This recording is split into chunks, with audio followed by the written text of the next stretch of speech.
Oh. Quand on dit on parle français, mais non, on mettait des failloles partout. Vous allez voir que ça va recommencer à parler comme ça.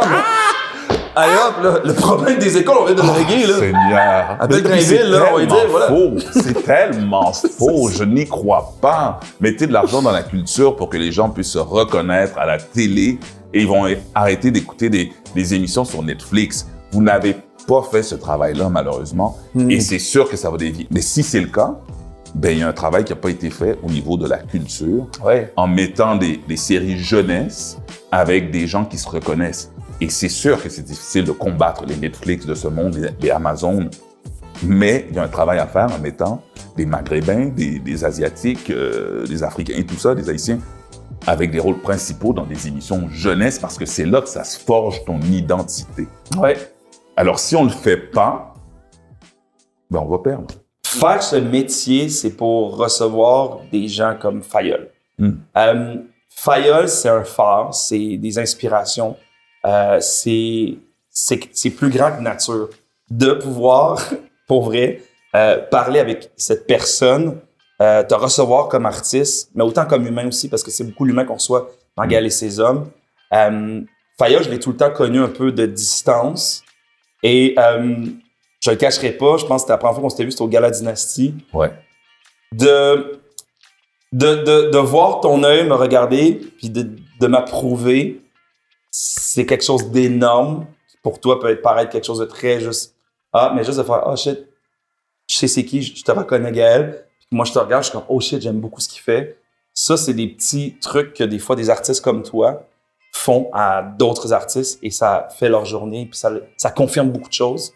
T'es quelqu'un que je trouve, t'es un mur, t'es un bâtiment, t'es une fondation, autant pour notre culture québécoise, autant pour toute la communauté afro-québécoise. Fayolle, bienvenue à Gaël et ses hommes.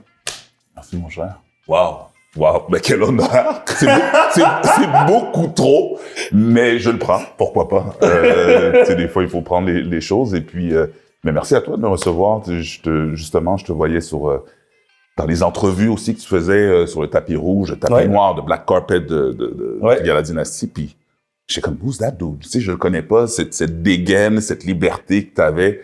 Puis j'étais là, OK, c'est le fun de voir ça justement à la télé. C'est rare qu'on ait cette énergie-là, justement, au niveau des entrevues et de la façon de faire les choses. Ah, t'es gentil, ça me touche.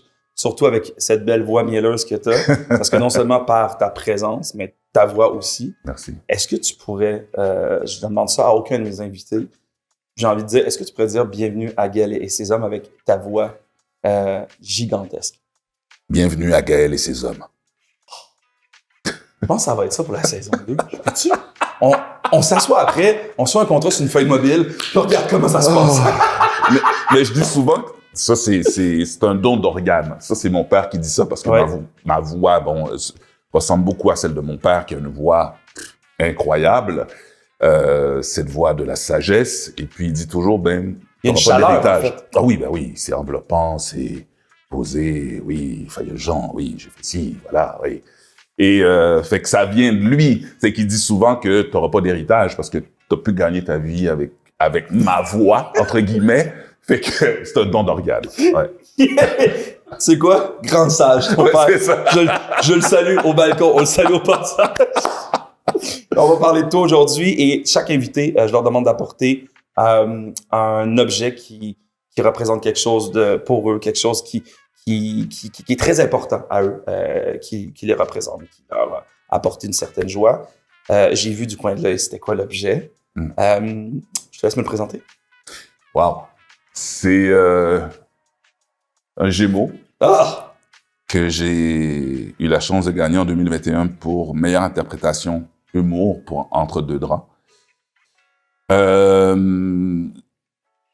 Ce prix-là m'a donné le droit, je pense, de faire ce métier-là, parce que je me suis toujours senti comme un peu imposteur, parce que j'ai pas vraiment fait l'école. J'ai fait le conservatoire La Salle, qui était un cégep avec des cours de théâtre et tout ça pendant 2 ans, mais j'ai jamais fait l'école nationale ou le conservatoire ou etc.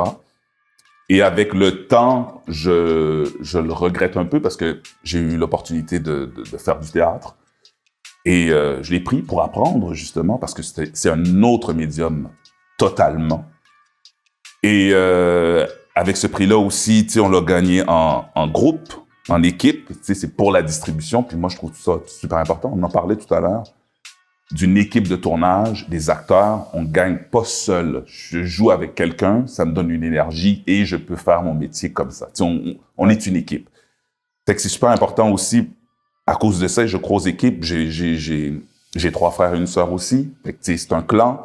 On a eu une compagnie avec mes frères de Four Blue Studio. C'est un clan aussi, tu sais. Et également, il faut pas oublier que mes parents ont quitté le pays, ont quitté Haïti, en fait, parce que mon père avait monté une pièce de théâtre en attendant Godot, qu'il avait traduit, qu'il avait adapté pour Napton, ce qui veut dire on attend le départ du dictateur qui était en place. Donc, on était en 79, et mon père avait mis des affiches partout dans les rues, et un matin, il se lève, puis là, il va voir les affiches, puis les affiches sont déchirées partout aussi. Il comprend pas. Ça augure pas bien, là. Et puis, finalement, il y a quelqu'un qui l'appelle, je pense à la radio, ou bien avec qui était au gouvernement, qui dit « J'ai besoin de te voir. » Mon père va le rejoindre et il lui dit « Ben, tu ne pourras pas jouer ta pièce de théâtre. Parce que, tu sais, il y a un message derrière, et puis voilà. » Puis là, mon père fait « Bon, et, moi, je vais la jouer dans un parc. » Il dit « Non, non, non, non, non. Je vais te demander gentiment de quitter le pays parce que c'est dangereux si tu fais ça. » Alors, mes parents sont partis, se sont mariés, ils ont quitté le pays, ils ont quitté Haïti en octobre 79. Et ce que je trouve beau de ce prix-là, c'est un pied de nez, en fait, au régime dictatorial qui était en place, qui était une machine à briser les rêves. Et on voit que des générations, même après, tu sais, mon père, qui continue de faire son métier, je le fais aussi, mes frères sont dans le métier aussi, on arrive quand même à gagner des prix pour ça, en fait. Voilà. C'est tout. C'est tout, c'est pas tout, c'est très, très beau. J'adore, c'est touchant, en fait. Puis j'aime le côté que tu dis que ça brise une chaîne, en fait. Ça brise ce côté-là que, justement, le rêve peut se réaliser. Ouais. Le rêve s'est réalisé parce que ton père a aussi un parcours incroyable. Ses trophées, je pense que c'est ses enfants. Ouais, en ouais, fait, dans ouais. le sens qu'il a fait il y a un héritage qui est donné là-dedans. Une continuité. Merci. Merci pour ce partage-là, je savais pas. Ben, merci. Très, très beau. Fait que tu comprends que quand tu l'as reçu, qu'est-ce qui se passe dans... C'est une question qui peut paraître bête et futile, mais quand même, parce qu'avec tout ce que tu viens de me dire, tout le bagage, toute la construction que tu t'es faite, quand tu apprends que vous gagnez le trophée, qu'est-ce qui se passe dans ta tête? Tu te dis quoi? Yes? Tu fais juste comme... T'es en panique. C'est bizarre parce que c'est en 2021 et c'était l'année COVID Gémeaux. Une belle année. Et là. Fait que moi, j'étais en nomination aussi pour les Sapiens, pour une série jeunesse. Et la façon que ça fonctionnait, c'est que, bon, on vient les nommer, il n'y a pas de public non plus. Il y a une personne qui peut t'accompagner, qui restait dans une salle en haut, au 2e étage, on descendait. Compliqué, où c'était des enclos, là. Exactement. Puis là, ils viennent, OK, nomme, bon, qui est... Un tel a gagné, parfait. Et nous, on devait quitter. C'est-à-dire, genre Saint-Laurent, à coup de pied, dans une ruelle quelconque, puis là, tout le monde fait « This is weird ». Là, j'appelle mon frère qui m'accompagnait, je dis « Ben, OK, mais faut que tu viennes me retrouver parce que j'ai fini. » Dans le show est fini, tu peux pas retourner. Ben, moi, j'ai fini ma partie, tu sais, ma nomination, c'était au début du show, mais moi, c'est fini, puis il y a l'autre nomination pour Entre deux draps qui est plus tard. Mais là, on n'a plus besoin de moi, fait que... Et je pense que c'est Karine Gontier-Hanneman qui représentait Entre deux draps parce qu'il fallait une personne pour représenter. Fait que mon frère vient me rejoindre, on est là dehors, on est comme, bon, qu'est-ce qu'on fait? On va aller au dépanneur au coin, puis après ça, on va rejoindre l'équipe un peu plus tard, genre au Pamplemousse, pour aller manger un truc. Puis... OK, fait que on mange, tatata, texte du monde, OK, on s'en va au Pamplemousse. Fait que je repasse devant, c'était Juste pour rire, je pense, qui se trouve sur Saint-Laurent, Sherbrooke. Oui. C'est là que ça se faisait. Puis là, je passe devant, puis il y a toute la distribution dans Deux draps, une partie qui est là. « Hey, Fayol, on a gagné! On a gagné! » Là, OK. « Viens dans la photo! » Puis là, t'es là, tu fais comme « Oui, on a gagné, mais je le réalisais pas. » Et c'est mon frère qui a commencé à appeler les gens pour dire « Oui, Fayol a gagné, il y a le Gémeaux et tatati. » Et le Gémeaux, il y avait qu'un Gémeaux, en fait. Faut le commander. Ouais. Et K.O. a eu la gentillesse de commander un Gémeaux pour tout le monde, pour tous les acteurs. Et on l'a reçu, je sais pas moi, 1 mois, 2 mois, 3 mois plus tard. Et c'est vraiment en le recevant, et j'ai été voir ma mère avec. Et j'ai pris une photo de ma mère avec le trophée, je l'ai envoyé à mon frère. Puis c'est comme là que j'ai réalisé tout le parcours qu'il y avait derrière ça, tous les sacrifices qui ont été faits par mes parents, par ma mère aussi, qui a mis de côté ses rêves pour ses enfants, qui s'est dévouée corps et âme pour ses enfants parce qu'elle voulait pas travailler, elle voulait être une femme à la maison, elle fait nous accueillir, elle trouvait ça important. Et là, de la voir avec ce trophée-là, puis tu fais comme, OK, je pense que j'ai fait peut-être quelque chose de bien dans ma vie et j'espère qu'elle en est fière. Ouais. C'est incroyable. Tu fais tu joues à la télé, tu fais du théâtre, tu fais du doublage. J'ai envie de savoir comment ça t'a aidé à comprendre l'homme que tu es, tous ces rôles-là, toutes ces j'ai envie de te dire, ces sauts sans parachute, parce que des fois, c'est quand même, on n'est pas sûr, comme tu dis, qu'on est dans la bonne voie, ou des fois, on se dit comme, ah mon Dieu, est-ce que ça va finir par réussir? Est-ce que je vais réussir par me démarquer? À être accepté de mes pairs? Ouais. Comment ça t'a façonné, toi, en tant qu'homme, toutes ces expériences-là? Je pense que je savais pas dans quoi je m'embarquais réellement. Tu sais, même si je voyais mon père faire le métier, j'ai choisi de le faire parce que lui, il le faisait, sans savoir vraiment ce que ça demandait. Et j'y suis allé au jour le jour. Fait qu'il y a des opportunités qu'on me montrait, puis moi, mon but, c'était de donner la meilleure performance possible. J'étais quelqu'un, et je suis encore, je pense, quelqu'un d'assez timide. Et ces personnages qui sont en moi me permettent une certaine liberté que je n'ai pas dans la vie. Autant des Alex Beauchesne sur Dans ses comptes, des personnages comme Valère dans Deux draps, ou personnage d'Anderson Jean-Louis dans Projet Innocence, il y a quelque chose qui est là, qui veut émaner, et le jeu me le permet. La liberté de dire des trucs que je ne dirais pas normalement, de faire des choses que je ne ferais pas normalement dans la vie de tous les jours. Ces personnages-là me le permettent, et ça m'a permis de grandir en tant qu'homme, je crois, et de me donner certaines libertés de mes personnages dans la vie. Pourquoi tu te le permets pas? La gêne, l'éducation, je pense, aussi. Des fois, oui, tu sais, un peu de folie, on s'amuse et tout ça, mais je pense que l'éducation, puis, je sais pas, la gêne beaucoup. C'est drôle parce qu'en plus, c'est tellement un métier qui t'amène à ne pas être gêné. C'est ça que je trouve comme vraiment fascinant, cette dualité-là, en fait. Ouais. Tu fais partie pour moi puis pour plusieurs personnes, tu fais partie de cette nouvelle génération d'artistes afro-québécois qui enrichissent notre culture au Québec. Comment ça t'a inspiré? Comment ça t'a construit ton identité culturelle, ton environnement à Montréal en tant qu'homme? Comment ça t'a construit tout ça? Mais tout ça, c'est une richesse, en fait. C'est bon, je viens d'une famille, mes deux parents sont haïtiens. Alors, la culture haïtienne est très présente au niveau culturel, au niveau de la musique, de la nourriture. Mais il y avait de tout. Mon père, qui est un animateur de radio, qui a joué aussi. Fait qu'au niveau musical, tu sais, on avait du Charles Aznavour, il y avait du Juliette Renaud, il y avait du Tabou Combo à la maison. Fait que ça te construit. Et en fait, c'est une richesse parce que mes parents parlaient créole et ils nous ont jamais empêchés de parler créole non plus, de l'apprendre. Il y a beaucoup d'Haïtiens, de parents haïtiens, malheureusement, qui veulent pas que leurs enfants parlent créole parce que, bon, peut-être arriver à l'école, ça va être plus difficile de compréhension et tout ça, mais non, ça se détache, ça se fait naturellement chez les enfants.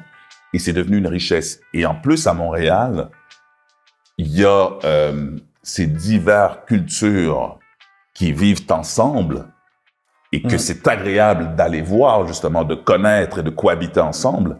C'est sûr, c'est un plus. Et c'est ce que je rajoute depuis le début, quand je le peux, dans mes personnages. Alex Beauchesne, par exemple, parlait français, anglais et créole, dans un mélange de slang au début des années 2000. Tu sais, je pense pas qu'il y avait ça au départ à la télé, mais je me le suis permis parce que je pense que le personnage pouvait le faire. Alors, je vais chercher tout ce qui est positif pour moi par rapport à ces cultures-là, afin de grandir en tant qu'homme. ça construit tellement, justement, l'artiste, puis c'est ça. Je pense que ça donne tellement un côté tellement perfectionné, je te dirais, de certains de tes personnages aussi. On s'attache, on y croit aux personnages aussi. J'ai l'impression que des fois, peut-être, il y a certains personnages qu'on mettait de l'avant ça ne fonctionnait pas parce que c'était trop dans le cliché, c'était trop dans le stéréotype. Ouais. Là, on rentre vraiment dans cet aspect, puis cette richesse-là, comme tu dis à Montréal, que je trouve vraiment intéressante, qui est toutes les cultures qui arrivent à cohabiter ensemble. C'est quelque chose de beau, puis qu'on te voit enfin de plus en plus à la De télé. plus en plus à la télé. Puis moi, j'ai grandi comme ça. Ça doit être le fun de jouer dans un environnement de même. Ben oui, tu sais, moi, je vois la différence. J'ai commencé en Ouais. 98, 99. Puis j'ai eu la chance de commencer dans une série, justement, qui est Tag, où est-ce qu'il y avait cette gang d'hispanophones avec Luis Oliva et tout ça. Il y avait moi. Fait que moi, j'ai commencé là-dedans, j'avais un petit rôle. Alors, on est tous jeunes, issus de milieux culturels différents. Ouais. Puis tu fais, wow, OK, this is nice. On est entre nous. Et là, tu sais, quand j'allais auditionner, on n'était pas beaucoup. Il y avait, Frédéric Pierre qui était là, Yannico aussi commençait, Rudy Eloi était déjà dans le décor, Pascal Darilus, mais on n'était pas beaucoup. Et là, maintenant, avec cette nouvelle génération, avec des Herdens, des English, des Shelby et beaucoup d'autres, là, le paysage est enrichi réellement, puis ça fait la différence. Je trouve ça beau. Là, on voit cette réalité montréalaise qu'on ne voyait pas auparavant à la télé. Tu te rappelles-tu d'un moment précis que tu as fait « Oh, là, je le sens, le changement précis ». Parce que comme tu dis, tu as commencé dans comme 99, 98 peut-être même. Mais tu te souviens-tu d'un moment précis que tu as fait « OK, là, on s'en va vers enfin ce qu'on veut avoir. Enfin, comme cette belle représentation à la télé. Enfin, cette liberté qu'on peut jouer. » Y a-tu un moment précis, un rôle ou... C'est drôle, je pense que c'est en voyant Guy Barre avec Herdens. Ah, avec Patrick Huard. Patrick Huard et Herdens, qui a ben gagné oui. un prix justement pour ça. Ah, Et j'ai ouais? fait, et wow! J'étais en admiration avec Herdens. Vraiment, je suis rentré chez moi, je lui ai écrit. Je pense qu'il a vu mon message beaucoup plus tard, mais j'ai fait, et wow!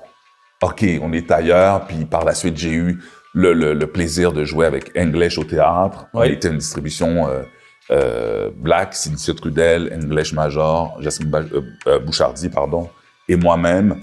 On est les 4 aussi sur scène. Alors, tu sais, je voyais le changement se faire petit à petit. Après ça, tu rencontres des Linz dentistes et des Rod Lipitt et tout ça. Et tu vois le changement. Tu sais, et aussi le film Scratch, avec Shelby, tu sais, c'est une distribution majoritairement black. Yeah. Alors, il n'y avait pas ça non plus. J'ai joué avec mon père encore une fois là-dessus et j'ai vu, OK, il y a du changement et ça fait du bien. C'est moi, je suis comme, bring more people, bring it. Alors ça c'est impressionnant parce qu'il y avait toujours cette phrase, mais il n'y en a pas, je sais pas, ils sont où, il y en a pas. Il y en a, mais il y avait une paresse, je pense, d'aller en chercher. Et maintenant, ils sortent des écoles, ils sont formés et ils sont bons. Ouais. Puis c'est ça, je pense qu'aussi, pour en avoir parlé avec plusieurs, pour en avoir rencontré souvent, ce qui revenait, c'était comme, mais pourquoi je vais faire ça, gars, j'aurais pas de place, il faut que je travaille. Puis aussi le truc, la pression des fois des parents qui font comme, je comprends, mais t'as pas 2-3 ans à attendre. Ouais. Quand dans le fond, finalement, ça vaut la peine des fois de prendre le 2-3 ans, même le 5 ans. Oui. On est très pressé, je trouve des fois comme génération. Oui, d'avoir tout de suite des gros rôles et tout ça, mais ça prend du temps. Et la chance que j'ai eue, en fait, mes parents, ben, tu sais, mon père était déjà dans le métier, alors ils m'ont jamais dit, ben, tu pourras pas y arriver. Au contraire, ils m'ont donné les outils pour y arriver. Ouais, justement, mais comment ton chemin, parce que ton père a fait son chemin, tu as fait ton chemin, puis c'est important de le dire. T'avais-tu une pression? Comment t'as réussi à faire ton propre chemin là-dedans, toi? Ben, je pense que j'avais pas de pression. OK. Déjà. Je voulais faire le métier parce que, bon, c'est le métier que je voyais mon père faire. Je le suivais partout. Il faisait de la mise en scène dans la communauté haïtienne. Il a fait de la radio aussi à CKMF, anciennement Énergie. Alors, je le suivais un peu partout. Et quand j'ai dit que je voulais faire ce métier-là, il est emballé. Il a réalisé un film en 89, je crois, qui s'appelle « Petit homme à l'étranger », qui est le premier film haïtien réalisé au Canada. C'est en créole et tout ça. Il m'a donné un petit rôle là-dedans. Par la suite, en vieillissant, ben, tu sais, on remplissait des fiches de casting qu'on envoyait chez Lucie Robitaille. chez d'autres, Muriel Laferrière qui était là auparavant, et c'est lui qui était mon guide, qui me coachait pour mes auditions. Alors, j'ai jamais eu la pression de « OK, faut que tu performes, faut que tu fasses ci », mais l'important, c'était d'aller à l'école, de le faire comme il faut. La seule pression que j'avais, c'est de faire le métier le mieux possible et sincèrement, en fait. C'est d'être prêt, mais il n'y avait pas de pression de « OK, tu veux faire ça, faut que tu fasses ci, ça ». Et mes parents, en général, pour mes frères aussi, j'ai des frères qui voulaient dessiner, ont engagé justement parce que t'as un bassin artistique, ta famille, c'est un bassin artistique complètement. Mes frères sont incroyables, ma soeur aussi, qui fait de la figuration. J'ai un frère qui réalise et qui scénarise. J'ai un autre frère qui est graphiste, l'autre qui a fait du dessin animé et qui fait du slam et donne des ateliers. Alors, tout ça faisait partie de la maison quand même. Mon père qui réalise et scénarise ses films, qui aimait dessiner, qui fait de la poésie, qui adore faire de la poésie, qui écrit, qui a fait des CD, qui joue. On a envie de vivre dans ta maison. J'ai envie de vivre dans ta maison. Je sais pas. Mais c'est ça. Oui, mais ils nous ont donné les outils pour arriver à nos fins, pour arriver à faire ce dont on rêvait, en fait. C'est ça que j'ai trouvé beau. Et par la suite, j'ai su dernièrement que ma mère, quand elle a su que je voulais être acteur, elle a fait « Oh non, c'est pas vrai. » Ah ouais? Oh non. Parce qu'elle voyait... Qu'est-ce qu'elle voulait? Tu as déjà demandé qu'est-ce qu'elle aurait voulu que tu fasses? Mais autre chose. Mais elle voyait que mon père... Non, mais tu sais, elle voyait que mon père n'arrivait pas nécessairement à subvenir à ses besoins. Ça fait qu'elle voulait pas la même chose pour son fils. Alors, je pense qu'elle voulait que j'aie un métier plus stable, point. Tu sais, il n'y avait pas cette réflexion, bon, il faut que tu sois architecte, il faut que tu sois médecin, il faut que Non, il n'y avait pas ça. Okay. C'est, si tu choisis quelque chose, fais-le bien. As-tu déjà pensé à ça? À qu'est-ce que tu aurais fait d'autre? Pour vrai, je sais pas ce que j'aurais fait d'autre. Tu n'y as jamais pensé? J'y ai pensé, mais je me dis, c'est le seul truc que je sais faire, en fait. Ouais, c'est vrai. Tu sais, vraiment, je me suis donné à fond là-dedans. Même quand ça fonctionnait moins bien, j'ai décidé de rester dans le domaine en m'intéressant au doublage. J'ai commencé à prendre des cours de doublage, je suis allé en France, j'ai pris plein d'ateliers de doublage pour pouvoir en faire. Mais ça reste quand même un autre côté du métier que j'ai décidé d'aborder. Puis voilà, mais pour vrai, Tu t'es jamais vu dire « Ah mon Dieu, je serais un bon restaurateur, un bon... » En fait, tu peux l'explorer. C'est ça qui est le fun, c'est que tu peux l'explorer avec ton travail. Oui, mais c'est toujours ce désir de créer qui reste là. De créer un personnage, de créer un projet. Il y a cette envie de créer qui sera toujours présente. Arrives-tu avec ton art autre qu'avec ton art, à exprimer ta vulnérabilité dans ta vie? Oui, en parlant, en discutant avec mes frères, beaucoup. Et ça, avec des amis également. Je pense que en vieillissant, on se permet cette vulnérabilité-là. Tu sais, j'ai des amis du métier aussi, Louis-Philippe Landonneau, Jason Roy-Léveillé, Karim Toupin-Chaïb, que j'ai rencontré sur Lancez Compte. Et on faisait des soupers de gars, le quatuor, en fait, qui se rencontrait à chaque fois, de Rat Pack, qu'on s'appelait.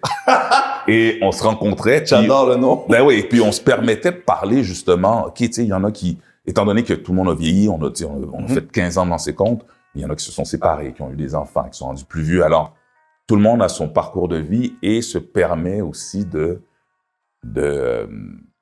conseiller les uns les autres par rapport à tel événement. Et on se permet aussi de les dire. Plus jeune, on a peur de se faire juger par rapport à, je sais pas, une rupture amoureuse, des trucs comme ça, mais avec le temps, ça fait partie de la vie. Ouais. Et là, je me confie à des gars pour savoir, OK, qu'est-ce que t'en penses? Comment tu l'as vécu? Ah ben, tu sais, fais attention, fais ci, fais ça. Et je pense que c'est important, en fait. C'est de pouvoir parler, discuter, mais aussi d'être vulnérable avec des gars. Je suis avec mes frères. Il y a une belle amitié qui s'est créée dernièrement avec Wilmir Normil aussi, où est-ce qu'on se permet justement de parler puis d'être sincère à travers tout ça. Ça fait du bien de vider cette espèce de tank, des fois, d'émotions, de frustration. T'as-tu des frustrations, des fois? Oui. Ouais. Qu'est-ce qui te fâche? Qu'est-ce qui frustre, Fayolle? Je suis pas quelqu'un qui se fâche, Mais c'est ce qui va me fâcher, en fait, c'est surtout des commentaires par rapport aux femmes et aussi tous les commentaires par rapport à l'immigration. Quand j'entends un gouvernement qui met la faute sur les immigrants à cause qu'on parle plus français, on parle plus anglais, cette envie de diviser, je ne la comprendrai jamais au lieu d'unir. L'union fait la force, comme 100%. la devise d'Haïti, et je comprends pas cette envie-là. Et ça me frustre. De mettre la faute sur les autres afin d'avancer. Diviser pour mieux régner, pour moi, ça ne fonctionne pas. Et c'est ça qui me frustre. Trouves-tu qu'on retrouve ça beaucoup ces temps-ci, dernièrement? Beaucoup. On se permet de dire n'importe quoi, n'importe comment. Les gens sont...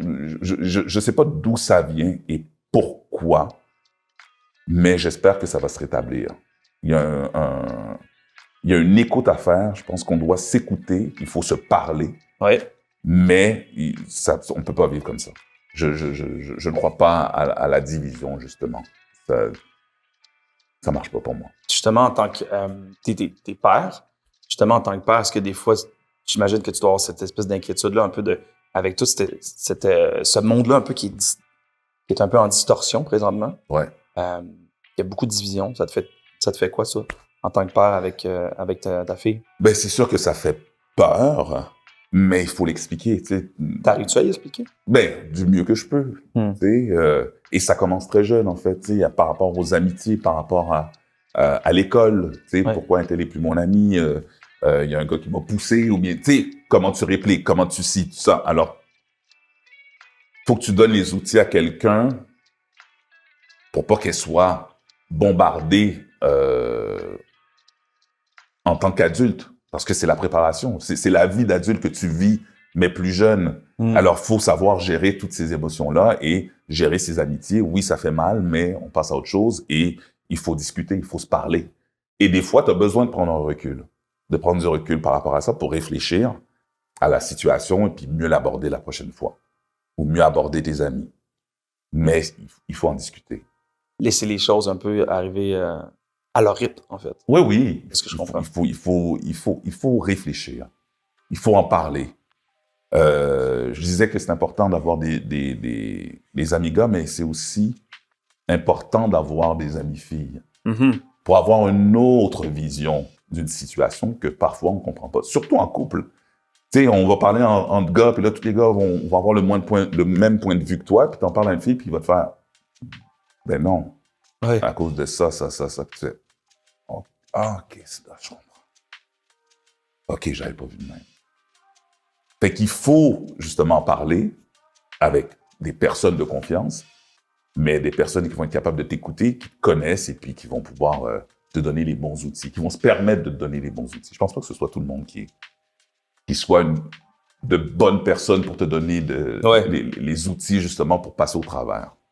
Et c'est pas des fois tout. T'as raison, j'aime beaucoup l'aspect de, comme tu dis, de prendre le temps de réfléchir des fois avant de parler. J'ai l'impression qu'on est très incendiaire, on est très dans la rapidité des choses.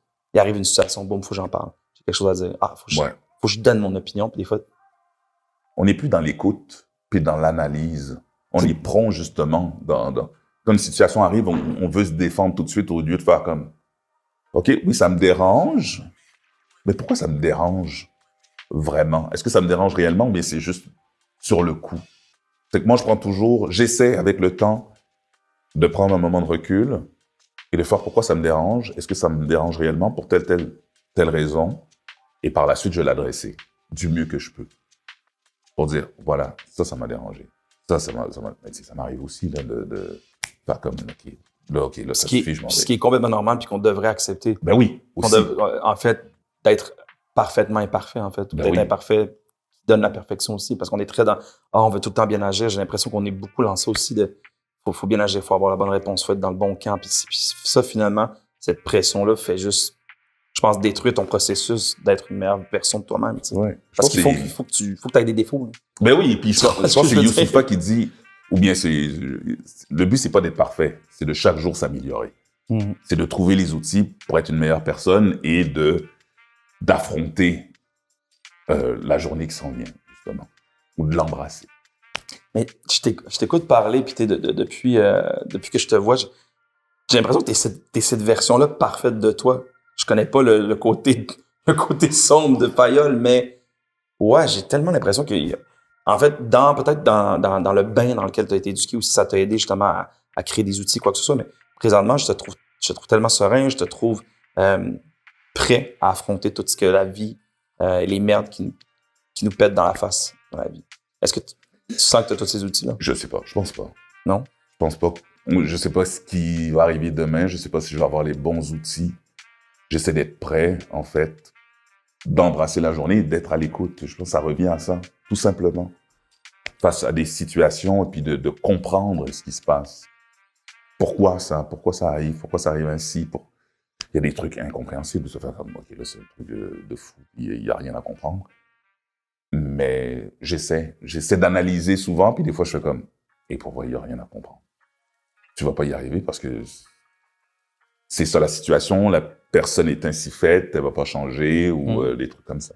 Qu'est-ce qui est important pour toi, justement, dans les relations que tu crées, que ce soit amicales, même amoureuses, pour rester authentique puis être sincère? Qu'est-ce qui est essentiellement que tu veux retrouver dans les relations que tu as?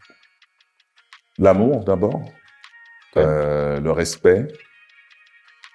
La confiance. Je pense que c'est les trucs les plus importants, en fait. Je pense que quand moi, j'ai cette chance, en fait, d'avoir des gens qui m'aiment, autant du côté familial, amoureux, ma fille et tout ça, et ça m'aide justement à être une meilleure personne parce que ça te permet de te pousser vers l'avant, d'aller plus loin, d'essayer d'être justement une meilleure personne parce que ces personnes-là croient en toi. Et quand tu as confiance en ces gens-là aussi, c'est des gens à qui tu peux te confier et qui te respectent pour qui tu es, qui comprennent au bout du compte. Je pense que tu peux affronter n'importe quoi parce que tu sais qu'il y a des gens autour de toi qui vont être là pour te guider, pour te soulever, pour t'aider à être une meilleure version de toi-même. Ben justement, parlons-en de ça, des gens qui sont autour de toi, peut-être des gens qui ont fait des petits gestes. Il y a un moment que j'aime bien dans cette émission, qui s'appelle le moment bromance. Bromance? Oui. Oh, OK, on change l'éclairage. Champagne! Non, oui. Woo! Celebration! Ce moment-là, j'invite les hommes qui sont là à me partager un moment que un commentaire, une action, un geste qui peut paraître peut-être subtil pour certaines personnes, mais qui a changé ta vie. Le moment bromance. Des fois, on a des moments qu'on est triste dans notre vie, on a besoin de juste, que ça soit un appel, une accolade, juste faire everything's gonna be alright, genre bro, tout va bien. As-tu quelqu'un en tête qui te vient, que tu te dis, hey man, cette personne-là, ça a changé ma vie. Ça a changé en tout cas la période que je traversais. Tu sais, il y a eu des périodes plus difficiles là, au niveau familial. Et je pense que qu'est-ce qui a aidé vraiment, c'est cette fratrie, en fait, qu'on a chez nous. De pouvoir se tenir sans nécessairement dire les choses ou les nommer. Mais on savait tous qu'on vivait la même chose et qu'on avait une boule qui était là. Mais étant donné qu'on était tous présents, je pense que ça a permis justement de passer au travers. Ensemble plutôt que seul. Et ça, je pense, c'est le moment bromance. J'ai des amis qui sont tout le temps là pour moi. Ouais. J'ai mon ami Mabro que je connais depuis la maternelle, en fait. Et puis tu prends une panne d'essence à Beijing, il s'en vient. Il s'en vient. J'ai voulu mettre ça au plus loin possible. J'ai dit à Beijing, non, mais il écoute le truc, il est comme non, moi je vais pas là-bas. Je l'appelle, il va venir, j'ai aucun doute. Puis c'est quelqu'un que j'aime beaucoup, qui m'aime beaucoup et qui me laisse pas tomber. Des fois, je suis super occupé, je fais plein de trucs, blabla, mais il arrive, il prend le temps de m'appeler pour avoir de mes nouvelles. Tu sais, je parle tout le temps avec mon frère aussi. Ouais. Mais tu sais, Mabro, il a toujours été là, peu importe, dans toutes les périodes de ma vie, dans toutes les facettes de moi-même. Et puis ça, je lui dis merci. Beaucoup, parce que Tu sais, c'est vrai, des fois, bon, on prend pas le temps d'appeler parce qu'on est sur des projets et tout ça. Il le sait, mais il va prendre le temps quand même. Puis il garde cette amitié-là vivante. Puis j'en ai besoin aussi de cette amitié-là. Puis ça, c'est précieux pour moi. Ouais. Ça vaut tout l'or du monde, ce genre d'amitié-là, en fait. Ce moment-là que comme tu dis, que ça peut faire 1 an que vous n'êtes pas vus, mais quand vous voyez, c'est comme si c'était hier, en fait. Oui, oui, tu sais, on essaie de se voir plus souvent que ça, tu sais. Mm-hmm. Mais tu sais, il a toujours fait partie de ma vie. Il a toujours été là, il connaît ma famille. Mes amis connaissent évidemment ma famille. Ça, c'est normal, là. Tu sais, si t'es proche de moi, si tu me connais, c'est sûr que tu connais mes frères. On s'est vu quelque part dans un party où est-ce que mes frères étaient là. Je sors avec mes frères, c'est instantané. Il y a quelque chose de puissant, je trouve, que tu disais, dans le sens que des fois, juste par la présence, juste, on se comprend sans se parler. Il y a quelque chose de Oui. fort, ça. Et je reviens toujours à ce truc-là de l'écoute. Mais écouter les silences. Dans des relations amicales, dans des relations amoureuses, on fait souvent fi de ça. C'est comme si la personne ne me l'a pas dit. Mais tu sentais qu'il y avait quelque chose qui allait pas. Pour que tu sois capable d'analyser. Tu sais, arrête, là. Arrête de faire comme si, ouais, elle me l'a pas dit, non, non. Non, t'as compris. Tu voulais pas comprendre, mais tu le sens. Être à l'écoute des silences, c'est super important. T'es bon là-dedans? J'essaie de l'être. Il y en a qui sont très bons là-dedans. J'ai une amie, je suis comme, OK, toi, t'as tout analysé, t'as tout vu, puis, mais j'essaie de, OK, là, il y a quelque chose qui dérange. Ça va-tu? Même si la personne dit non, OK, on va laisser ça. Ouais. Mais je sens qu'il y a quelque chose qui peut être dérangeant, puis on va en reparler plus tard, parce que la personne est peut-être pas prête à le faire maintenant, justement. Il y a ça, ouais, des fois, d'être capable de respecter l'espèce de... La personne n'est pas prête à s'ouvrir, là. Ouais. Moi, je suis du genre à... Je veux savoir ce qui se passe live. Ah ouais? Ouais. OK. Je sens les choses. Je sens très bien des fois que ça va pas, mais je suis comme, non, mais vas-y, on règle ça là. Qu'est-ce que tu fais là? Faut qu'on règle ça dans 1 semaine. Je pense qu'il faut que je l'apprenne à ce que tu viens de dire. En fait, en te parlant, on dirait que tu viens de me faire réaliser ça. Faut que j'apprenne à respecter que la personne n'est pas prête à s'ouvrir. Mais tu vois... Mais moi, c'est que ça me crée de l'angoisse. Mais après ça, c'est à moi de me gérer. Oui, mais en même temps, c'est drôle parce que il y a beaucoup de gars autour de moi, justement, que ils pognent une chicane avec leur blonde ou whatever, puis ils ont besoin de ce moment-là. De se retirer, puis de faire « Hey, OK, on arrête ça là. » Puis la blonde qui vient les voir, là, il faut régler. J'ai dit, laisse-moi le temps. Laisse-moi. Moi, je suis la personne, laisse-moi le temps. Ouais. Laisse-moi le temps. Parce que là, c'est trop, puis je vais dire n'importe quoi, n'importe comment, et je veux pas que ça sorte n'importe comment pour t'attaquer. Faut que je le prenne, que je l'analyse, puis que je le sorte comme il faut. Sinon, ça va être trop bouillant. Je vais dire n'importe quoi, puis... Pas le regretter. Je le regrette aussi, ouais. Parce qu'il y a de la colère, des fois aussi, qui se mélange dans tout ça. Bien sûr, on est humain, après tout. T'sais. C'est vrai. Puis... Mais, je veux bien dire les choses. Alors, va-t'en, dégage. Qu'est-ce qui permet à Fayolle de se connecter avec son soi-même, justement, de prendre le temps de... Hey, prendre une marche, jouer au Game Boy, je sais pas, faire de l'exercice, aller faire du doublage caché chez eux. Qu'est-ce qui te permet de retrouver d'aligner tes chakras pour faire comme, OK, je suis calme. Il faut que je sois seul dans une pièce, chez moi. Okay. Des fois, c'est juste de faire les 100 pas, de sacrer. Ouais. C'est rien. Mais il faut que ça sorte d'une certaine façon. Ouais. Pour après ça, comme, OK, là c'est sorti. T'analyses. Tu fais, OK, ça c'est un peu trop. OK, là, t'es trop énervé là-dessus. Puis, mais il faut que je sois seul. Il faut que je me retrouve chez moi ou bien prendre une marche. Ou bien des fois, c'est très, très rare que ça arrive. Si je suis en chicane avec ma copine, par exemple, ben, on n'habite pas dans la même maison, on n'habite pas ensemble, mais je fais comme, hey, on va chez moi. J'ai besoin de ce temps-là. Ça n'arrive jamais. Je pense que ça arrive 2 fois, peut-être. Mais tu sais, il faut que je m'en aille. Je peux pas rester là. C'est pas une belle énergie et je n'aime pas ça. Je comprends. Ouais. Comment Fayolle, dans sa vie, a traversé le drame de ce qui est une rupture amoureuse? Comment t'as traversé ça, toi? C'était quoi tes trucs à toi? À chaque fois que je demande ça au monde, le monde doit se dire, coudonc, es-tu en train de se séparer? T'es-tu en rupture non, amoureuse? pas Non? tout, mais je pense Et qu'on là n'a jamais là. assez de trucs, pour vrai. C'est un sac que je vais remplir au maximum, ça. Ouais.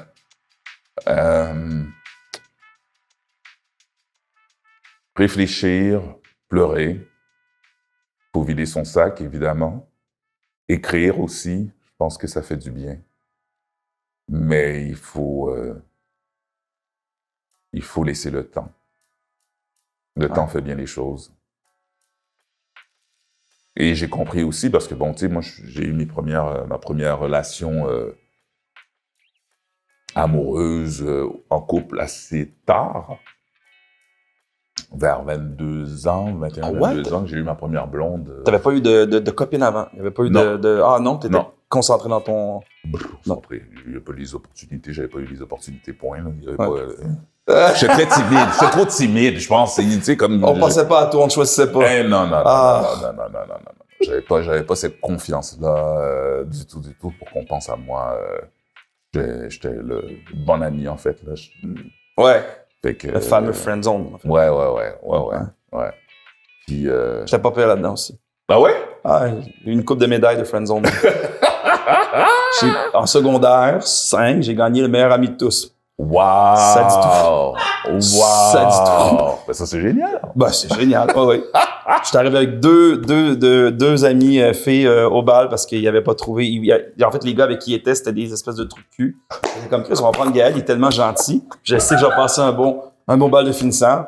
Fait que c'est ça. Je suis l'ami de tout le monde. Ben, c'est correct. Ben, c'est j'adore ce génial. titre-là. Ben oui. Ben, c'est bien. Hey, tu sais quoi, moi, ça m'a sauvé peut-être beaucoup de problèmes puis de petits traumatismes de jeunesse. En même temps, oui, des fois, t'es comme, il y avait des filles, j'étais amoureux, t'es comme, ben non, mais t'es mon ami. Ouais, c'est ça. Ouais. Mais c'est pas grave, ça te permet de bien mûrir comme un bon vin. Ben oui. Voilà. Et puis d'entendre toutes ces ruptures-là, puis de faire attention à ce que tu ne dois pas faire. Et puis, bon, tu le fais quand même. Et là, toi, 22 ans, première relation. Oui, première relation. Après ça, ben, tu sais, on est resté un bon bout de temps ensemble. 7-8 ans, je pense. Mais, tu sais, la rupture a été dure. Sûr. Puis là, tu cours après la personne. Ah oui. Et les courriels, t'envoyer des chansons, tu fais ci, tu fais... Ah, toi aussi, hein? Oh là là Ok, là ok. là là là. Et puis t'apprends, laisse-la tranquille. Oui. Laisse-la tranquille. Laisse la personne vivre. Il n'y a pas d'autre. La personne, vous êtes séparés, parfait. Laisse-la vivre. Non, mais c'est que tu vois que elle, tu vois que cette Oui, personne. c'est ça, exactement. Puis tu veux Ben oui. renouer, puis tu veux... Là, maintenant, tu as de meilleurs outils, justement, pour cette relation-là. Tu sais, OK, ça n'a pas marché, mais je sais que ça va fonctionner. On se donnons-nous une autre chance, etc., etc. Puis finalement, non, faut que tu lâches prise. La personne Faut est lui rendue la ailleurs. paix. Oui, faut lui la paix. Faut lui la paix. Ça suffit. Tu sais, mais la relation que j'ai...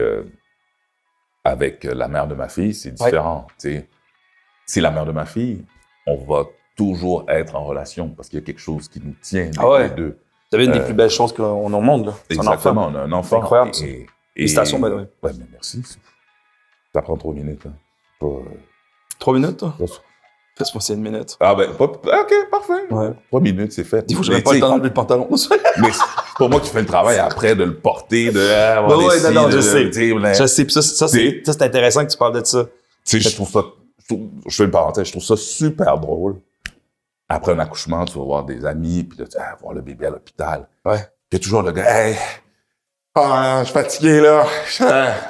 OK, toi, t'es fatigué, et la fille qui est là, ben, tu sais, qui est, oui, fatiguée, mais qui ne nomme pas, qui a déchiré, qui a accouché pendant 14 heures, qui a poussé, tout est déplacé, puis là, il y a le gars, je suis fatigué, c'est tough quand même, hein. Mais t'as rien fait. T'étais là à côté, oui, OK, oui, mais t'as rien fait. En tout cas, ouais. Non, mais j'aime ça pour vrai. Parce que j'ai cette discussion des fois avec des amis que, justement, un peu, tu sais, comme dans le sens que oui, le choix d'avoir un enfant, ça se fait à deux. Oui. Mais ça me fait rire des fois quand j'ai des amis qui font, moi, je veux 3 enfants. Je suis comme, OK, puis elle, on en a, je sais pas, mais moi, c'est sûr et certain. Je dis, ouais, je comprends ton implication. Ouais. Mais en même temps, si elle dit ça va être 2, mon chum. C'est ça, exactement. Tu comprends? Ouais. Puis t'es pas supposé te faire chier avec ça parce que, comme tu viens de le dire, Tout c'est pas un calvaire, mais oui, c'est un calvaire. Non, ça, c'est extrêmement dur. Et après ça, les nuits sont dures à faire. Je suis quand même bro. Ouais, c'est pas toi qui allais non plus. C'est ça, là, voilà. Dans le sens que, oui, tu vas te réveiller pour donner un coup de main, mais tu vas comme, oui, mais t'es là, t'as un soutien avant tout là-dedans. Après ça, vient l'éducation, qu'est-ce qu'on lui inculque, comme principe de vie et tout ça, mais au départ, qu'est-ce qui est important que t'inculques à ta fille comme valeur? Qu'est-ce que tu veux absolument lui transmettre? De pas nécessairement suivre les influences de ses amis pour être cool. Des fois, on a cette pression-là de, OK, tu sais, moi, j'ai envie, je sais pas moi, j'ai envie de glisser. Mais c'est ça que tu as envie de faire. Puis là, tu sais, tous tes amis s'en vont patiner, par exemple. Oui, OK, parfait, tu peux suivre, mais des fois, il y a comme un... Mais t'as envie d'aller glisser? Oui, je pense que c'est ça. On va aller glisser, c'est correct, t'as pas besoin de te sentir mal ou bien c'est ce dont tu as envie de faire. T'es pas obligé de suivre la masse. Sois toi-même, crée ta personnalité. Et c'est facile, surtout à un jeune âge, on veut faire partie de la gang, on veut faire partie du groupe d'amis, mais il faut que tu trouves ta personnalité. T'écouter puis faire réellement ce que tu as envie de faire. Exactement. C'est tough, ça. Il y a certaines personnes encore à notre âge, j'arrive même pas à le faire. Ben oui. Fait que toi, c'est bon que tu arrives plus jeune, plus que tu l'apprends jeune, mieux que ça, en fait. Ben oui. Tu te retrouves tellement à pas perdre ton temps, qui est ta plus grande richesse, en fait. Ouais. Mais je pense pas que je ferais le métier que je fais là si j'avais pas décidé de faire ça. Tu sais, tout le monde a pris un chemin différent où j'aurais pu choisir un métier sécuritaire, justement, alimentaire, comme on dit. Mais c'était pas ça mon but. Je voulais faire ce métier-là. Peut-être si j'avais pas persisté, si j'avais pas maintenant j'arrive à en vivre, ben j'aurais pas su, tu sais. Fait que le but, c'est de travailler fort, d'y croire avant tout. Puis qu'elle fasse ses propres choix, ça, c'est vraiment quelque chose que tu veux que ta fille retienne. Ouais, vraiment. Et c'est dur. C'est dur. C'est de... Parce que tu as cette pression, comme je me répète, de faire partie d'une gang. Ouais. Mais il faut pas brimer ses choix, ses envies.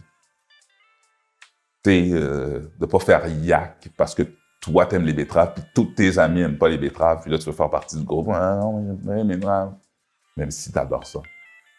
C'est dur, parce que tu vas te faire juger, nécessairement, mais d'assumer qui t'es, je pense que c'est la plus belle des choses. Et je pense que c'est l'authenticité, en fait.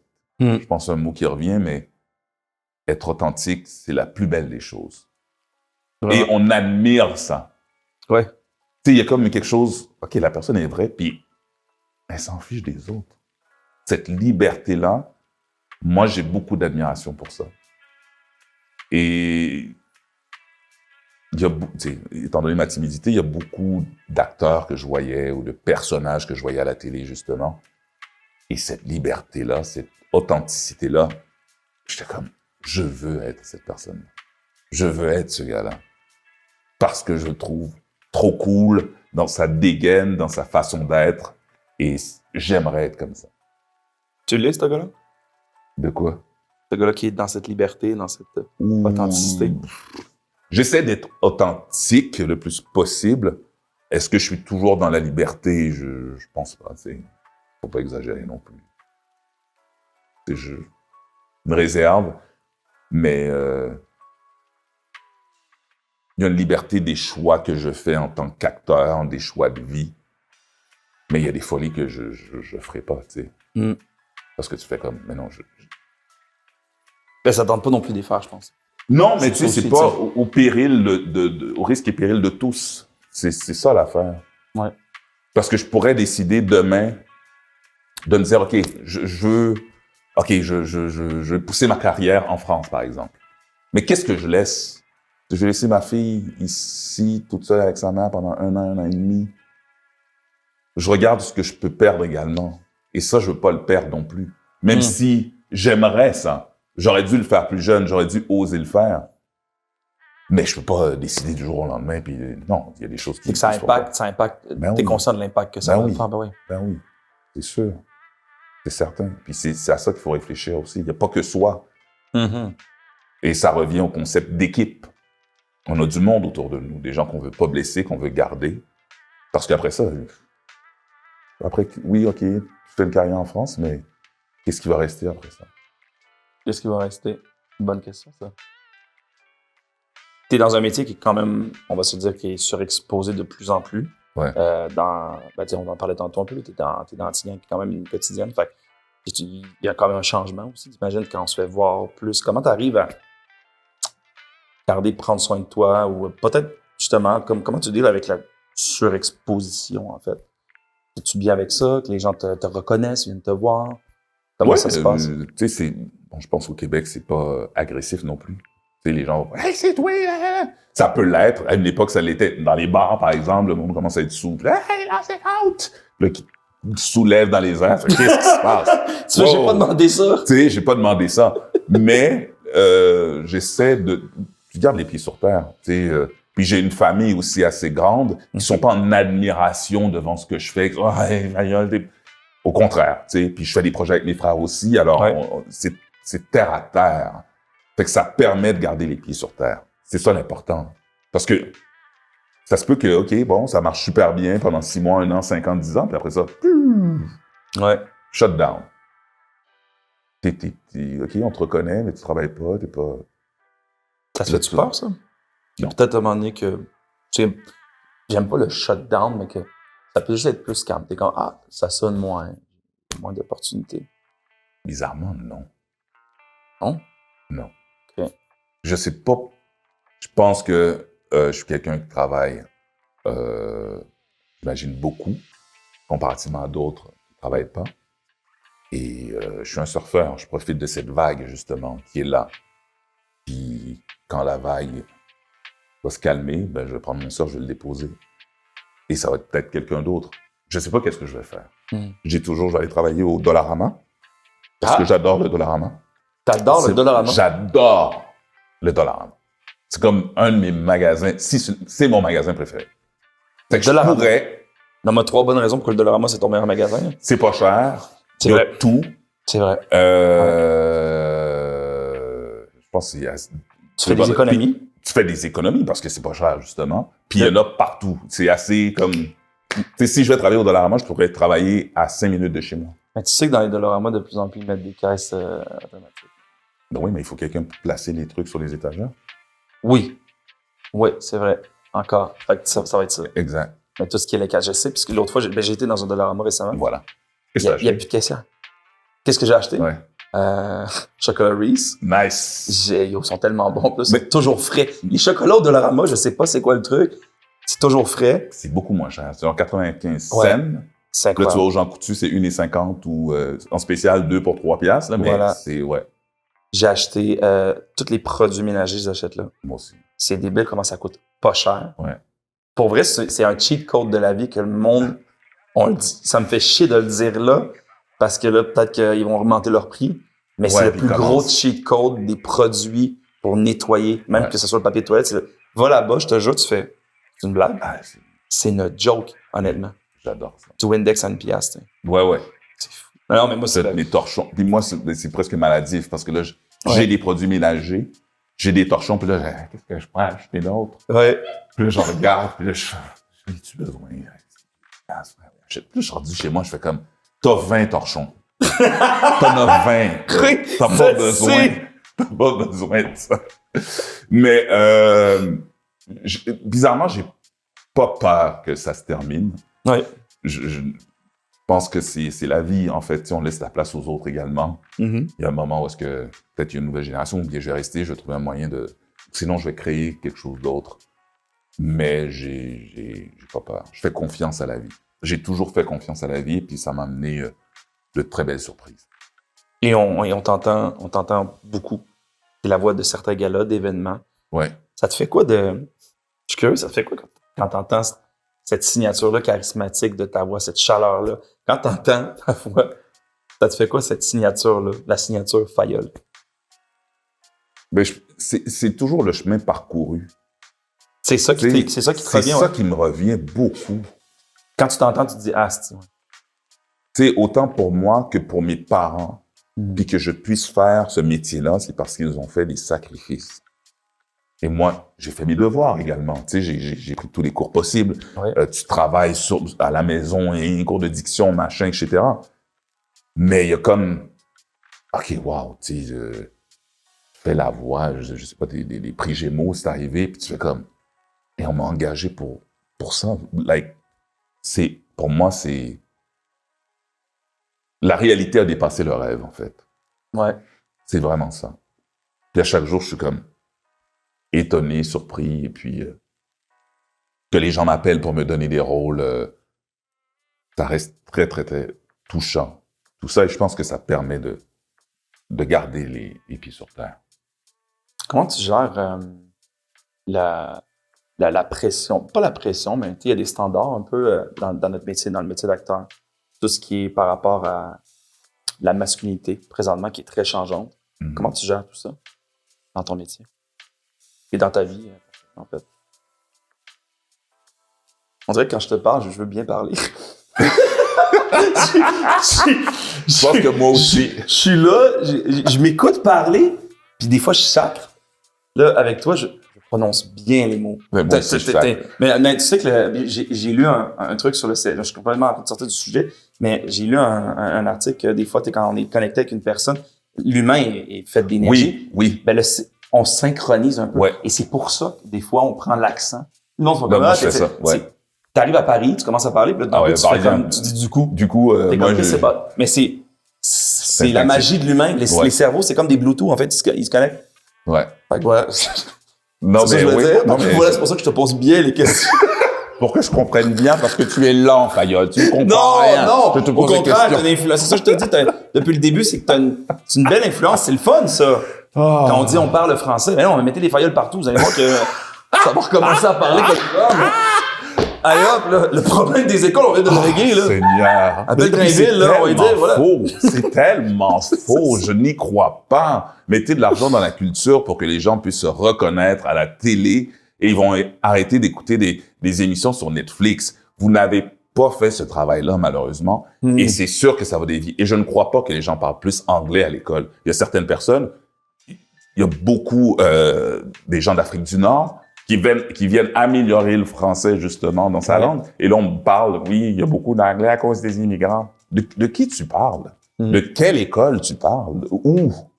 Tu sais?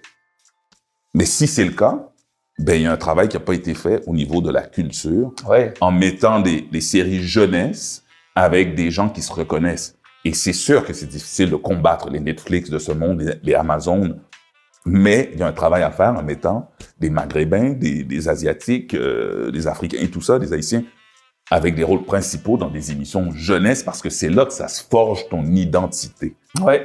Alors, si on le fait pas, ben, on va perdre. C'est cette union-là qu'on doit faire à la base et qu'on n'ose pas faire, ou très rarement, et puis quand on le fait, c'est un événement. Non, ça doit être naturel. Et l'excuse qu'on nous donne souvent, c'est que la madame de Trois-Rivières, Ginette de Trois-Rivières, va pas comprendre. Elle n'est pas conne. Faut arrêter de la prendre pour une conne. Arrêtez de lui donner du spaghetti. Si vous lui donnez des sushis, elle va l'essayer, puis elle va savoir si elle aime ça ou pas. Les deux blocs sont très bons, by the way. Hein? Deux blocs qui sont entièrement d'accord. Mais j'aime beaucoup le spaghetti avec du pain à l'ail, mais j'aime bien. Excusez-moi.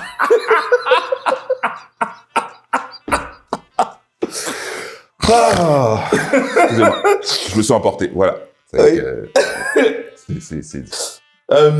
Ah mon Dieu. Masculinité.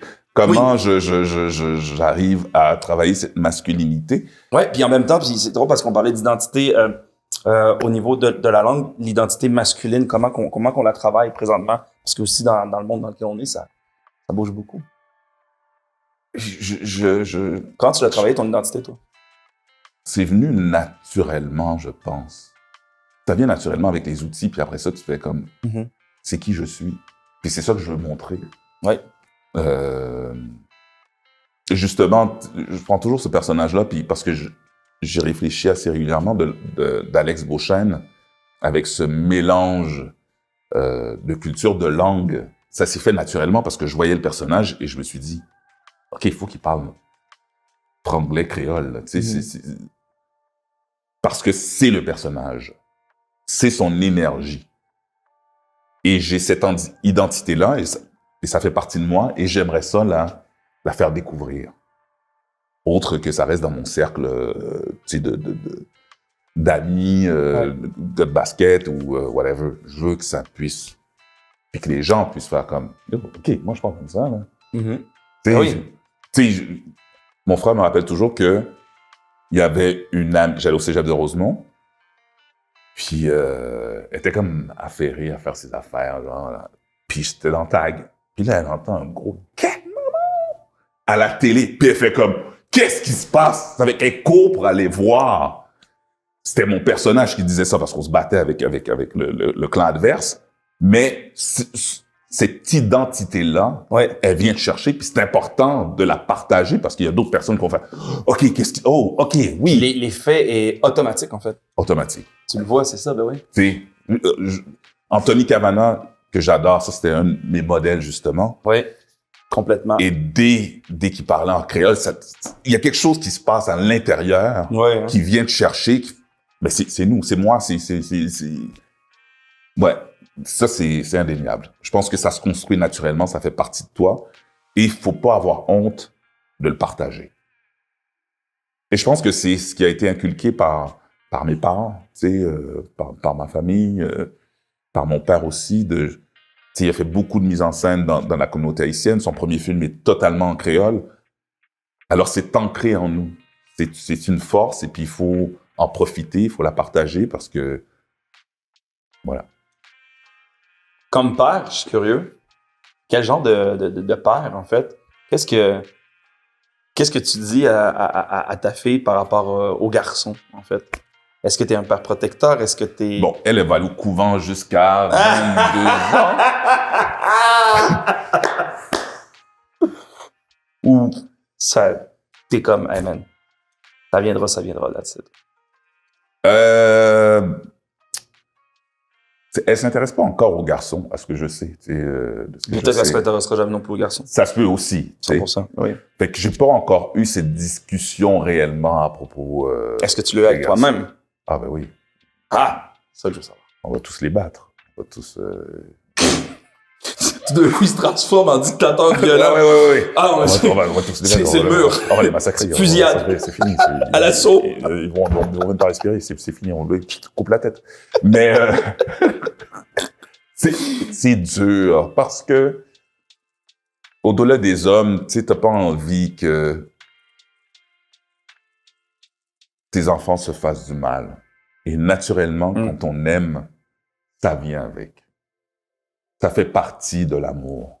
Se faire mal, avoir mal, on va se faire de la peine, on va chicaner, on va faire ci, tu sais, il va y avoir des ruptures amoureuses aussi. Et je pense que c'est ça qui est le plus difficile, de se dire que, il y a des soirs que ma fille sera toute seule dans sa chambre à pleurer, un garçon ou une fille ou peu importe, quelqu'un. Je pense que c'est ça qui est le plus douloureux, puis qu'elle va devoir passer par-dessus. Laisser le temps faire les choses. Et c'est ce petit moment-là qui... Que tu te dis que tu vas devoir quand même te retirer. Même si tu aimerais ça être là pour pouvoir. Tu te dis, OK. Mais il faut qu'elle vive ces trucs. Après ça, il y a des conseils qui vont se donner.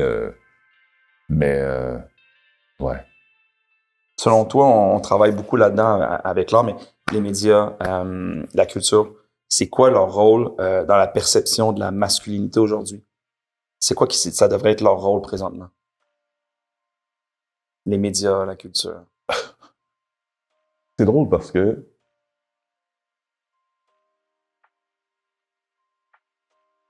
j'espère que je vais bien l'exprimer.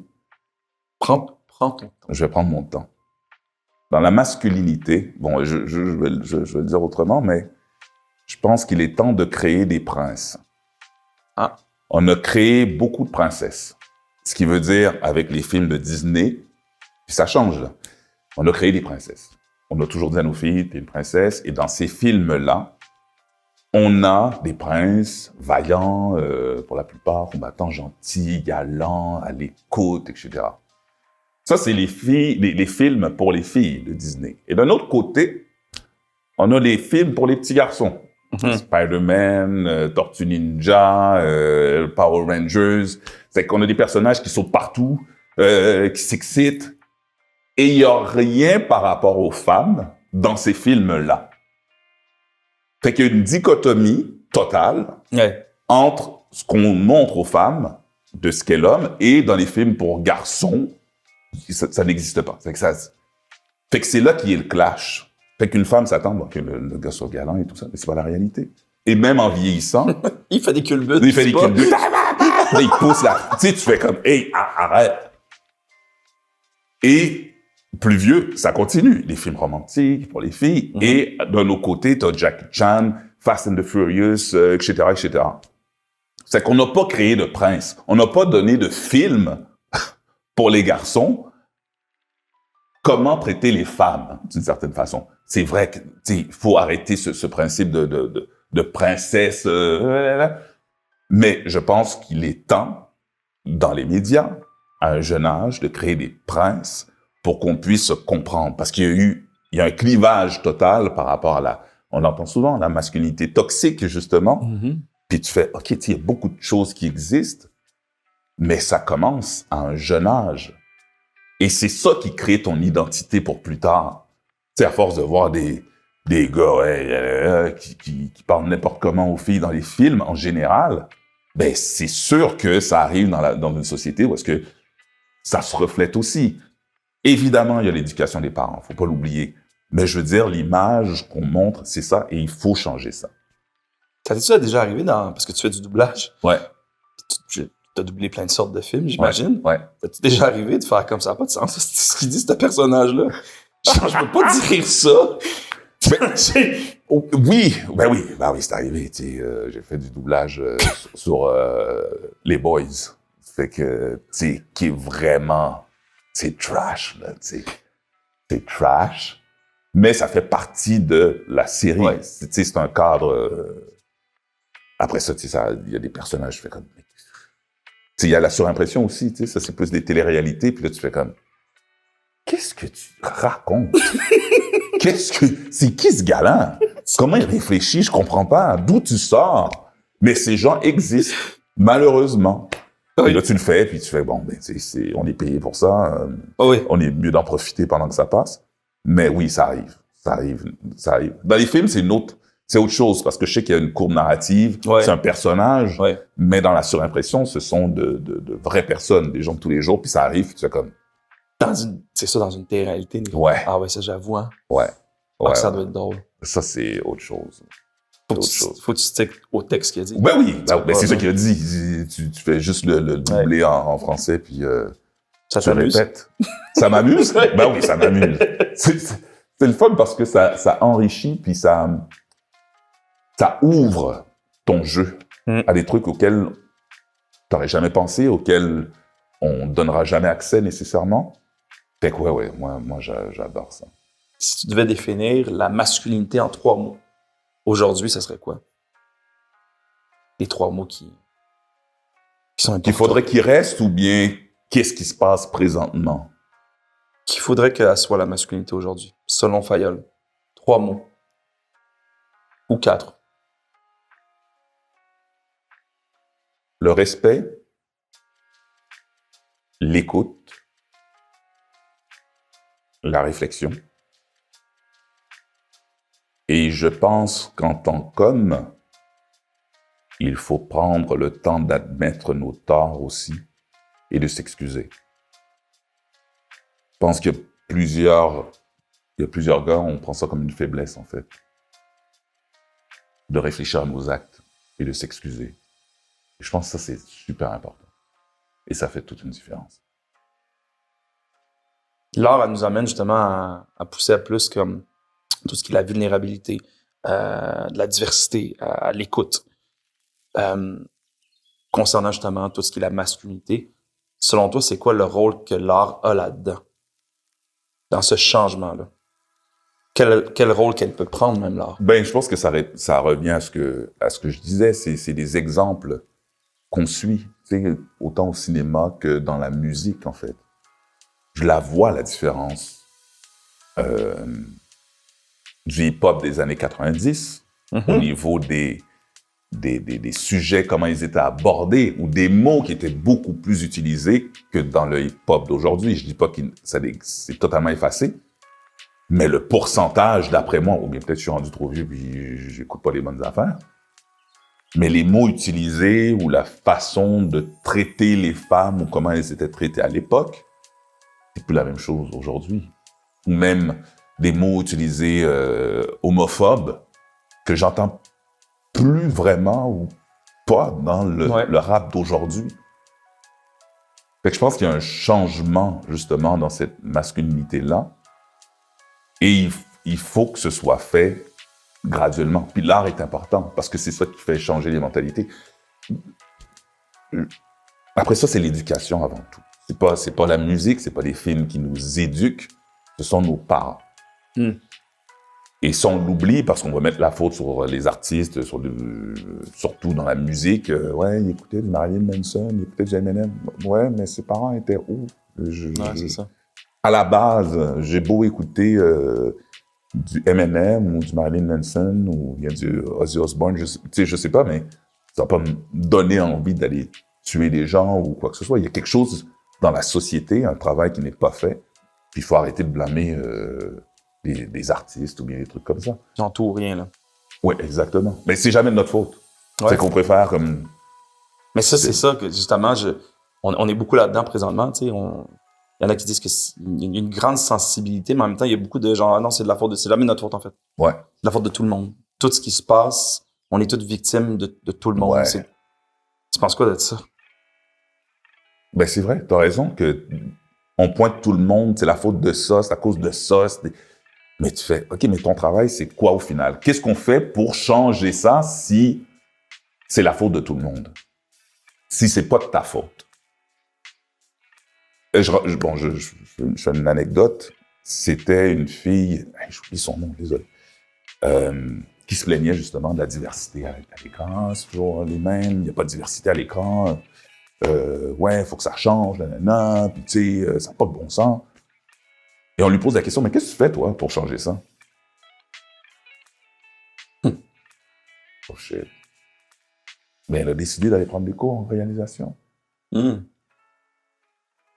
a fait, hey, c'est vrai, je fais rien à part me plaindre puis me gratter sur mon divan.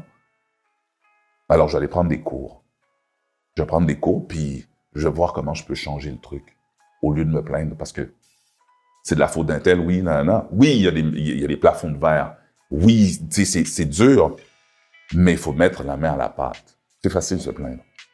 C'est comme les gens les coachs du Canadien, là, qui sont dans leur salon, puis si il avait mis un tel, OK, arrête. Tu sais pas, c'est facile, c'est le fun de discuter, c'est le fun de créer dans son salon, mais réellement, concrètement, qu'est-ce qu'on fait pour changer les choses? Est-ce que tu vas justement à l'école de théâtre pour avoir plus d'acteurs? Est-ce que tu crées un projet? Est-ce que tu décides de créer un projet que tu vas juste faire sur Internet, mais au moins mettre de la diversité de l'avant pour dire que ça va marcher? Qu'est-ce que tu fais, toi, pour changer les choses?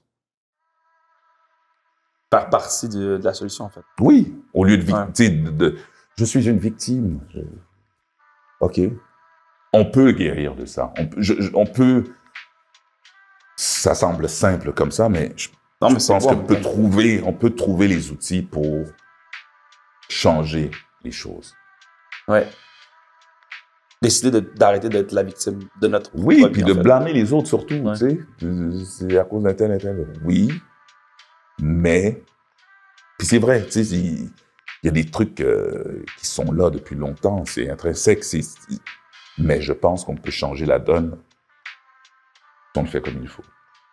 J'allais dire en terminant, on souhaite quoi aux hommes, mais on souhaite quoi à l'humanité, Fayol? Je reviens toujours à ce mot-là, l'écoute. Si tu écoutes et que tu analyses, c'est-à-dire tu prends le temps d'être là pour l'autre personne, en fait. Puis je pense que, en général, si on parlait aux immigrants ici, je reviens toujours à ici, ouais. puis que tout le monde comprenait le parcours, on ne pourrait pas les blâmer de ci, de ça. Tu sais, quand tu as un médecin qui arrive ici, puis qui doit nourrir absolument ses enfants, ben, il faut qu'il travaille tout de suite. Il n'a pas le temps d'apprendre la langue, par exemple. Ou voilà. Tu sais, il y a comme il y a un parcours que ces gens ont qu'on ne connaît pas, malheureusement, dont on ne parle pas vraiment. C'est qu'on parle d'eux comme ou bien des BS ou des voleurs de job. Tu fais, OK, mais qu'est-ce que tu veux qu'ils fassent? Là? Tu veux qu'ils travaillent ou qu'ils travaillent pas? Ou bien... Alors, il faut être à l'écoute puis comprendre ces histoires-là pour s'ouvrir les yeux puis faire comme, OK, là, je comprends. Parce qu'on nous donne des bribes d'histoire qui sont fausses, fake news. Mais il faut s'écouter. Je reviens avec ce mot-là absolument. S'écouter. Bon, ben, je nous souhaite de nous écouter plus et je suis très heureux de t'avoir écouté aujourd'hui. Ariel César, mon ami. Merci beaucoup. Toi. C'est gentil. Ça, je le garde. OK. Parfait. Tu peux mon nom dessus? OK, grave-le. J'aimerais remercier ma mère. Voilà. J'aimerais remercier les années que j'ai passées à me cuisiner à la maison. Merci, c'est beau ça. Hein? Ouais, ben tu vas en avoir un là, bientôt. Tu penses? Ben oui. Moi, je me trouve un rôle. Là.